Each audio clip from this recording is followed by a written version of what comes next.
Gandhi economics வந்து பார்த்தீங்கன்னா ஒரு ரூரல் ஏரியா டெவலப் பண்ணணும் பாரு. அந்த காந்தி எக்கனாமிக்ஸ் தான் வந்து சீமான் சொல்றதுக்கு ஒரு ரிலேட்டடாக வரும். ஏங்க இதுக்கு முன்னாடி நடந்திருக்குங்க. ஓகேங்களா, இந்த கேண்டிடேட்ஸ் லிஸ்ட்னா எடுத்து வெளியில சொல்லி அவங்க 10 பேரை போய் மிரட்டினாங்கன்னா என்ன ஆகும்? ஓகே, புரியுதுங்களா? இது விஷாலுக்கு நடந்திருக்குல்ல. ஆக்டர் விஷால் நின்னார்ல ஆர்கே நகர்ல நிற்கும் போது நடந்துச்சுல. என்னதான் பண்றது இவங்கள்ட்ட? என் கோர்ட்டு கேஸை பார்ப்பேனா, இது பண்ணுவேனா, நான் சம்பாதிப்பேனா, நான் சோறுத்திப்பேனா, என்ன பண்ணுவேன்? யோசிச்சு பாருங்க. ஓகேங்களா, காங்கிரஸ் கடைசியாக வந்துச்சுன்னா கடைசியாக வச்சுக்கோ, திமுக கடைசியாக வந்துச்சுன்னா கடைசியாக, உனக்கு மட்டும் என் ஃபர்ஸ்ட்ல இருக்கணும், எனக்கு மட்டும் என் கடைசியில போகணும். இவங்க வீணாக்கி வச்சிருக்க இந்த 75 வருஷம் இந்தியாவில் இவங்க வந்து 70 வருஷ கட்சி 75 வருஷ கட்சிமாங்க. நீ அவ்வளோ கேவலமா பண்ணியிருக்க இந்த 75 வருஷம். இந்த விசில வந்து பாத்தீங்கன்னா இதுல தான் நான் வந்து சொல்ல விரும்புறது என்னன்னு கேட்டீங்கன்னா, விஜய் இஸ் a strategist. இந்த விசில் வந்து பாத்தீங்கன்னா அடிக்கிற விசில்ல திமுக சார்பில் வந்து அந்த கூட்டணி கட்சி தலைவர்களுக்கு வந்து ஒரு தேநீர் விருந்து அளிக்கப்பட்டது. ஸோ அந்த தேநீர் விருந்துல பல விஷயங்கள் பேசப்பட்டுச்சு. அப்போ வந்து சிஎம் அவர்கள் அதுக்கு முன்னாடி பின்னாடி வந்து பேசுறாங்க. 3 முறை இல்லாம 4வது முறை கூட அமோகமான வெற்றி பெறுவோம்னு சிஎம் பேசுறாரு. ஸோ இந்த பக்கம் இபிஎஸ் அவர்கள் என்டிஏவோட அதிமுக ஆட்சி அமையும் சொல்றாரு. விஜய் அவர்கள் எனக்கு ஒரு வாய்ப்பு கொடுங்கன்னு மக்கள் கிட்ட கேட்கிறாரு. இதே இடத்துல சீமான் அவர்கள் இலவசமே இல்லாம தமிழ்நாடை கொண்டு வருவோம்னு இடத்துல பேசுறாங்க. ஸோ அப்படின்னும் போது இந்த விஷயங்கள் எதெல்லாம் சாத்தியப்படுறதுக்கான வாய்ப்புகள் இருக்கு? இல்லை, இன்னைக்கு வந்து பார்த்தீங்கன்னா வந்து நான் வந்து அதான் சொல்லுவேன், அவர் சீமான் எடுக்கிற அவர் வந்து எனக்கு கருத்து உடன்பாட்டில் வந்து பார்த்தீங்கன்னா அவர் மாற்றி பேசுவார். ஓகேங்களா, காலையில் வந்து பார்த்தீங்கன்னா வந்து பெரியார் வாழ்கம்பார், ஈவினிங் வந்து திட்டுவார். ஓகேங்களா, அந்த மாதிரி வந்து கிருஷ்ணர் வந்து திட்டுவார், திரும்ப வாழ்கம்பார். அந்த மாதிரி ஒரு ஒரே நிலைப்பாடு இல்லாத ஒரு மனுஷன்னா அது வந்து சீமான் தான். ஆனால் சீமான் சொன்ன ஒரு கருத்தில் வந்து பார்த்தீங்கன்னா எனக்கு ஒரு சின்ன உடன்பாடு. அதாவது என்னன்னு கேட்டிங்கன்னா, மீன் கொடுக்கறதோட மீன் பிடிக்க கற்றுக் கொடுக்கறது வந்து ரொம்ப இதாக, அதுதான் எங்கள் காலேஜில்னா எங்களுக்கு சொல்லி கொடுத்தாங்க. அதுதான் வந்து ஒரு சிறந்த செயல். அதை மட்டுமே கிடையாது அப்படின்னு எடுத்துக்கிறேன். ஏன்னா நான் வந்து ஐ ட்ராவல் டு யூரோப், இந்த கண்ட்ரிஸ் எல்லாமே ட்ராவல் பண்ணியிருக்கேன். அங்கே போனீங்கன்னா வந்து பார்த்தீங்கன்னா பஸ்ஸு வந்து இங்கே வந்து விஜய் வந்து பெண்களுக்கு இலவசன்றாரு. ஓகேங்களா, நீங்கள் ஸ்காண்டினேவியன் கண்ட்ரிஸ்லாம் போனீங்கன்னா பஸ்ஸு எல்லாத்துக்குமே இலவசம். ஓகேங்களா, ஹாஸ்பிட்டல் எல்லாத்துக்குமே இலவசம், ஸ்கூல் எல்லாத்துக்குமே இலவசம். புரிஞ்சுக்கலாம், அங்கே பப்ளிக் யூனிவர்சிட்டிஸ் மட்டும் தான் இருக்குது, பிரைவேட் யூனிவர்சிட்டிஸே கிடையாது. புரிஞ்சுக்கலாம், அங்கே எல்லாத்துக்குமே இலவசம். சரி, ஓகேங்களா, நீங்கள் எதுவுமே நீங்கள் வந்து ஏன் இதை என்ன பண்ணுறாங்க அப்படின்னு சொல்லி நான் கேட்டேன். எனக்கு என்னப்பா இது இவ்வளோ டெவலப்ட் கண்ட்ரியில் இதில் போய் பஸ்ஸு ஃப்ரீ அப்படின்னு சொல்லிட்டு கேட்குறீங்க அப்படின்னா, அவங்க என்னன்னு கேட்டிங்கன்னா, நீங்கள் எந்த கார்டு வேணால் வச்சுக்கலாம், இன்டர்நேஷ்னல் டெபிட் கார்டு எதுவும் வேணால் வச்சுக்கலாம், ஜஸ்ட் டேப் பண்ணணும். யார் ஏறுறாங்கன்னு மட்டும் அவங்களுக்கு தெரியணும் பஸ்ஸில். ஓகேங்களா, டிக்கெட்டு கூட கிடையாதுங்க. நீங்கள் அங்கே ஏறினீங்கன்னா ஒரு டெபிட் கார்டை நீங்கள் டேப் பண்ணிங்கன்னா உங்கள் ரெக்கார்ட் ஆகும். நீங்கள் அதில் வந்துட்டீங்க அப்படின்னு. நீங்கள் என் கார்டே நான் வந்து நம்ம இந்தியன் கார்டே நான் வந்து இன்டர்நேஷ்னல் டெபிட் கார்டே நான் டேப் பண்ணிட்டு நான் ஏறியிருக்கேன். ஏன் அதுக்காக பண்ணுறாங்க அப்படின்னு கேட்டிங்கன்னா, இப்போ அவங்கள்ட்ட கேட்டேன், நீங்கள் இப்படி பஸ்ஸுன்னா இப்படி ஃப்ரீயாக கொடுக்குறீங்களா என்னன்னு, ஏன் அது அப்படின்னு சொல்லிட்டு ஒரு ஜென்ரல் பர்சன்ட்ட நான் வந்து பேசும்போது அவர் என்ன சொன்னார், இந்த பஸ்ஸு வந்து ஏன் ஃப்ரீயாக கொடுக்குறோம்னு கேட்டிங்கன்னா, நீங்கள் கார் அப்போ தான் வாங்க மாட்டீங்க. ஓகேங்களா, நீங்கள் எல்லாம் சேர்ந்து பயணிச்சிங்க அப்படின்னா பொல்யூஷன் கண்ட்ரோல் ஆகும். அவங்க எவ்வளோ ஃபார்வர்ட் திங்கிங்கில் இருக்காங்க பாருங்க. அதுக்கப்புறம் என்ன பார்த்தீங்கன்னா, பப்ளிக் யூனிவர்சிட்டிஸில் வந்து பார்த்தீங்கன்னா இங்கே வந்து நாங்கள் எல்லாமே பப்ளிக் யூனிவர்சிட்டிஸ் இங்கே வந்து ஃபுல்லாகவே not only for our country people, for European ஸ்டூடெண்ட்ஸ்க்கே இங்கே வந்து ஃப்ரீ. இப்போ இந்தியன் ஸ்டூடெண்ட்ஸ் வந்தீங்கன்னா உங்களுக்கு கொஞ்சம் தான் காசுக்கு வாங்குகிறோம். ஓகேங்களா, இப்போ யூரோப்பில் நீங்கள் போய் படிக்கலாம்னு போடுறாங்களா, ஏன் அப்படின்னு கேட்டிங்கன்னா, ஓவர்சீஸ் ஸ்டூடெண்ட்ஸ் இன்டர்நேஷனல் ஸ்டூடெண்ட்ஸ் நம்மள்ட்ட கொஞ்சம் காசு தான் வாங்குறாங்க. நீங்கள் அதே இது வந்து அவங்க மொழியிலே நீங்கள் படிச்சிங்க அப்படின்னா அது ஃப்ரீ. அந்த மாதிரி சிஸ்டம்ஸ்லாம் யூரோப்பில் கொண்டு வராங்க. ஓகேங்களா, school free, college free, PhD வரைக்கும் ஃப்ரீ. பிஹெச்டிக்கு வந்து ஃப்ரீ மட்டும் கிடையாது, உங்களுக்கு ஸ்டைஃபனும் கொடுக்குறாங்க. நீங்கள் செலக்ட் ஆகிட்டீங்கன்னா உங்களுக்கு ஸ்டைஃபனும் கொடுக்குறாங்க. புரிஞ்சுங்களா, இது எல்லாமே வந்து நம்ம ஃப்ரீ நம்ம சொல்ல முடியுமா? அவங்க ஃபார்வர்டு திங்கிங் இருக்குது. ஓகேங்களா, மக்களுக்கு வந்து பார்த்தீங்கன்னா உங்களுக்கு வேலை போயிடுச்சு அப்படின்னா உங்களுக்கு இவ்வளோ மாதத்துக்கு நெக்ஸ்ட்டு வேலை கிடைக்கிற வரைக்கும் பார்த்தீங்கன்னா சோஷியல் செக்யூரிட்டியாக வந்து அவங்க கொடுப்பாங்க. புரிஞ்சுங்களா, அப்படிங்கும் போது அந்த மாதிரி சில விஷயங்கள்லாம் வந்து இதே நம்ம கம்பேர் பண்ணி பார்க்கணும். நம்ம அட் அண்ட் லார்ஜ் என்ன பார்க்கணும்னா, நம்ம பாப்புலேஷன் அவங்க பாப்புலேஷன் டிஃப்ரெண்ட்டு. நம்ம ஸ்டேட் பாப்புலேஷன் தான் அவங்க கண்ட்ரி பாப்புலேஷனு. புரிஞ்சுங்களா, நம்ம கண்ட்ரி பாப்புலேஷன் வந்து ப்ராபப்லி பார்த்தீங்கன்னா நம்ம ஸ்டேட் பாப்புலேஷன் வந்து அவங்க கண்ட்ரி பாப்புலேஷனோட ஜாஸ்தியாகவே இருக்கும். சரி, சில இடத்துக்குலாம் ஜாஸ்தியாக வரும். அப்படிங்கும் போது என்னன்னு கேட்டிங்கன்னா, நமக்கு வந்து 3 தர மக்கள்கள் இருக்காங்க. அதாவது இப்போ வந்து 3 தரங்க முதல்ல வந்து பிலோ ஆவரேஜ், வந்து lower middle class, higher middle class, rich, அதுக்கப்புறம் சூப்பர் ரிச் அப்படின்னு சொல்லிட்டு 6-7 கிளாஸாக இப்போ பிரிச்சுட்டோம். புரிஞ்சுங்களா? இந்த மாதிரி கேடர்ஸ்னா அவங்க ரொம்ப ஜாஸ்தி கிடையாது. புரியுதுங்களா? அங்கே நீங்கள் பெரிய பணக்காரங்க கூட பஸ்ஸில் ஏறி வரோம். புரிஞ்சுங்களா? ஒருத்தருக்கு வந்து இவ்வளோதான் பஸ்ஸு உபயோகப்படணும், இவ்வளோதான். ஸோ அந்த மாதிரி கல்வி நிலையம் ஃப்ரீயாக இருக்குது. அந்த மாதிரி அந்த ஃப்ரீனா நீங்கள் வந்து வேணாம்னு சொல்லிடுவீங்களா? இங்கேருந்து நம்ம ஸ்டூடெண்ட்ஸ் போய் ஃப்ரீயாக எஜுகேஷன் படிக்கிறாங்க. நம்ம இந்தியன்ஸுங்க பிஜிக்கு போனாங்கன்னா ஃப்ரீயாக எஜுகேஷன், அப்ராடில் ஃப்ரீயாக எஜுகேஷன் இருக்குதுன்னா உங்களுக்கு வேணாம்னு சொன்னதுங்களா? அப்படிங்கும் போது சில விஷயங்கள் அங்கே போய் நீங்கள் படிக்கும் போது வந்து பார்த்தீங்கன்னா நீங்கள் ஒர்க் பண்ணலாம்.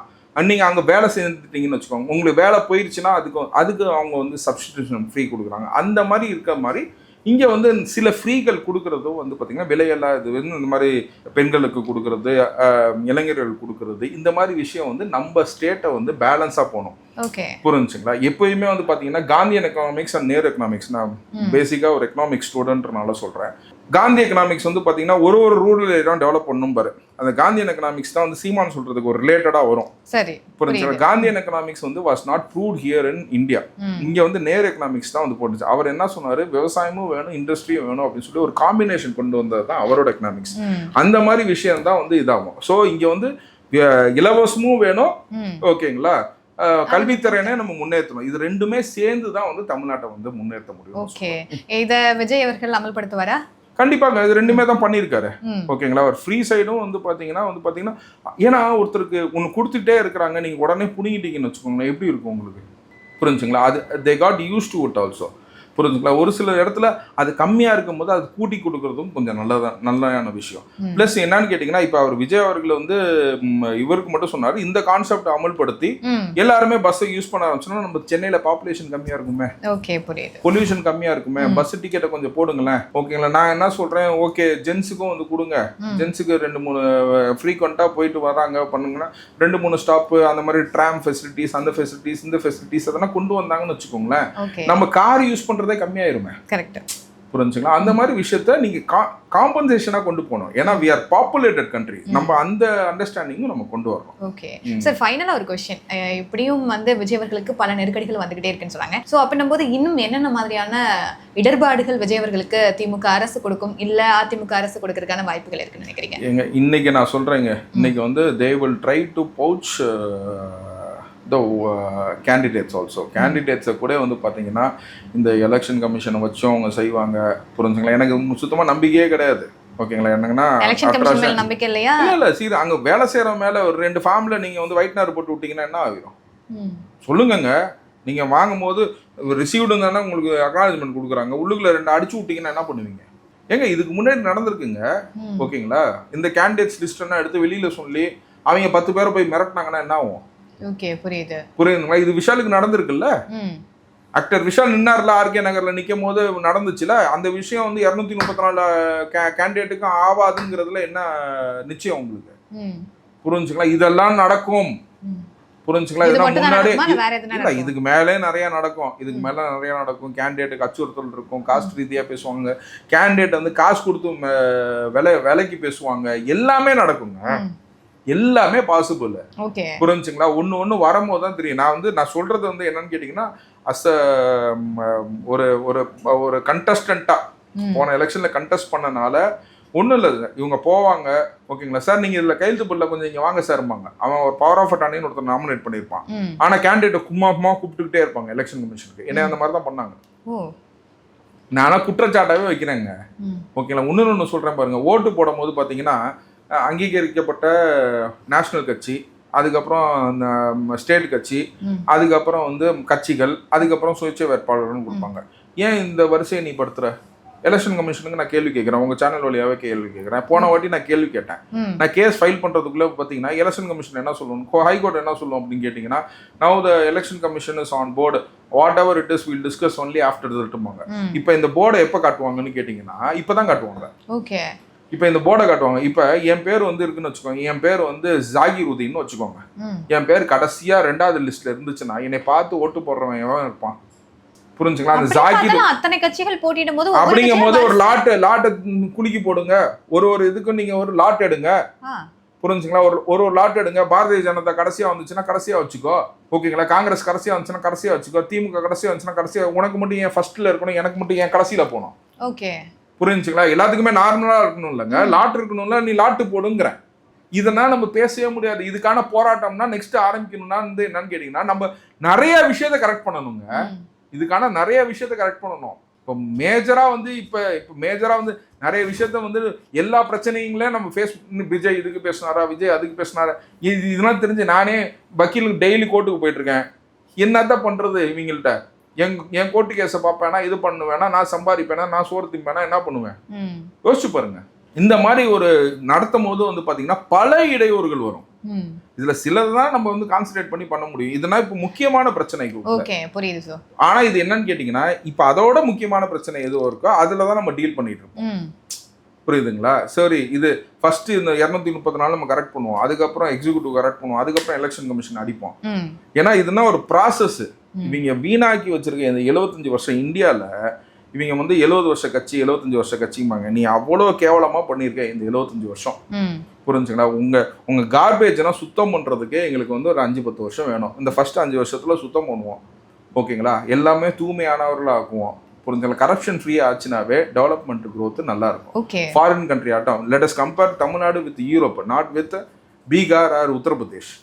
ஓகேங்களா? அந்த நிலைப்பாடை நம்ம எடுக்கிறதுக்காக அந்த சைட்ல போகணும் தான் என்னோட. ஓகே, ஃபைனலா ஒரே ஒரு क्वेश्चन. தாவேகாவோட சின்னமா இருக்குது விசில். இந்த விசில் பத்தி நீங்க என்ன நினைக்கிறீங்க? இந்த விசில வந்து பாத்தீங்கன்னா இதுல தான் நான் வந்து சொல்ல விரும்புறது என்னன்னு கேட்டீங்கன்னா, விஜய் இஸ் a strategist. ஓகேங்களா? he is not, அதாவது எம்ஜிஆர் வந்து ரெட்டலையை வச்சு ஒரு கம்பத்துல ஒரு 2 இலையை வச்சு அவர் கொண்டு வந்தாரு. அதாவது ஒரு சினிமா படத்துல கொண்டு வந்து அதை அந்த குச்சியில கை வச்சிருக்க மாதிரி காட்டி அந்த ரெட்டலையை வந்து மக்கள் மனசுல கொண்டு போகணும்னு சேர்த்தாரு. அரசியல் கட்சி ஆரம்பிக்கிறதுக்கு முன்னாடியே இதை விஜய் செஞ்சுட்டாரு. பிகல்ன்ற படத்துல ஆரம்பிச்சாரு, செஞ்சாரு. அதுக்கப்புறம் இதை கொண்டு வந்து அதுக்கப்புறம் படத்தோட மிங்கிள் பண்ணாரு. ஓகேங்களா? ஸோ இந்த விசில் வந்து பார்த்தீங்கன்னா அடிக்கிற விசில்ல இவங்கன்னா வந்து ஆனிய மார்க் செட் கோ ஊதுன உடனே எல்லாம் இந்த நாட்டை விட்டே ஓடிடுவாங்க பாருங்க. அந்த அளவுக்கு இருக்க போது ஏற்கனவே எல்லாம் துபாயில போய் சொத்து வாங்கி போட்டாங்க. ஓகேங்களா? நெக்ஸ்ட் இவங்க ஃபிளைட்டு தான் எடுக்கணும். ஆனா ஃபிளைட்டு கூட எடுக்க விடக்கூடாது. இவங்கள ஆனிய மார்க்ஸ் செட் கோ விசில் அடிச்சோன்னா எல்லாத்தையும் ஜெயில தூக்கி வச்சிடணும். தேங்க்யூ சார், இவ்வளவு நேரம் உங்களோட டைம் ஸ்பெண்ட் பண்ணி நிறைய விஷயங்களை ஷேர் பண்ணீங்க. Thank you sir. Thank you so much. Thank you.